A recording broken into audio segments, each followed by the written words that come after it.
بسم الله الرحمن الرحيم لم يكن الذين كفروا من أهل الكتاب والمشركين منفكين حتى تأتيهم البينة رسول من الله يتلو صحفا مطهرة فيها كتب قيمة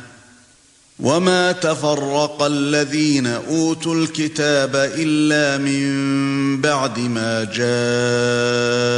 جاءتهم البينة وما أمروا إلا ليعبدوا الله مخلصين له الدين حنفاء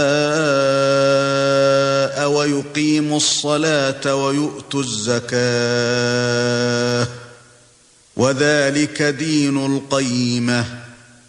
إن الذين كفروا من أهل الكتاب والمشركين في نار جهنم خالدين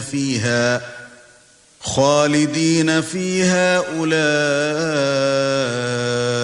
هم شر البريئة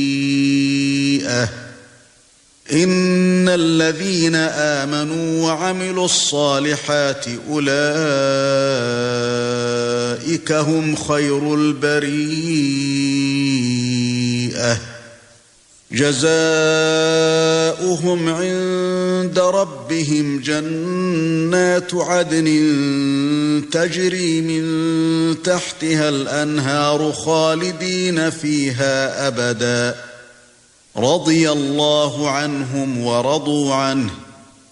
ذلك لمن خشي ربه